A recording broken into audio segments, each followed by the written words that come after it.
Guys, welcome my channel. আমি আরাধ্যা। কালকের বড় পিসুমনির বিয়ে, তাই আগের দিন রাতে তাড়াতাড়ি বেরিয়ে গেছিলাম 8টার দিকে পকোড়া আর চিকেন ললিপপ খেতে খেতে। তারপরে বিয়ে বাড়িতে পৌঁছে গেছিলাম। কি সুন্দর লাইট দিয়ে ডেকোরেট করেছে, খুব সুন্দর লাগছিল। তারপর ভিতরে ঢুকে গেছিলাম, এখানেই কালকের ওদের বিয়ে হবে। দারুণ লাগছিল জিনিস। তারপর আমি মেহেন্দি করেছি, কেমন হয়েছে কমেন্ট করো তো। আমি করিনি, এটা দিদি করে দিয়েছিল। তারপর একটু ছবি টবি তুলছিলাম। তো এখানে খুব সুন্দর লাগছিল ডেকোরেটগুলো। তারপরে গলা ঠান্ডা করার জন্য একটু মাজা খেয়ে নিয়েছিলাম। তারপর মেজো পিসমণি কুলো দিয়ে আঁকছিল। মেজো পিসমণি কিন্তু খুব সুন্দর আঁকে। তারপর এখানে কালকের খাওয়া দাওয়া হবে, প্যান্ডেল। তার সুন্দর লাগছে। তারপরে আমি আর দিবা একটু দেখিয়ে নিলাম। তারপরে রাতে বেশি খাইনি, খেতে ছিল না, ভাত আর চচ্চড়ি খেয়েছিলাম। তারপরে সকালবেলা ভোরবেলার দিকে গায়ে হলুদের এসব রিচুয়ালস হচ্ছিল, ভালো লাগছিল।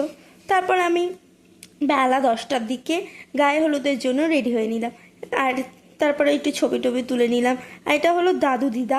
তারপরে তত্ত্ব চলে এসেছিলো। আজকের ভিডিওটা এই পর্যন্ত। ভালো লাগলে কমেন্ট করুন।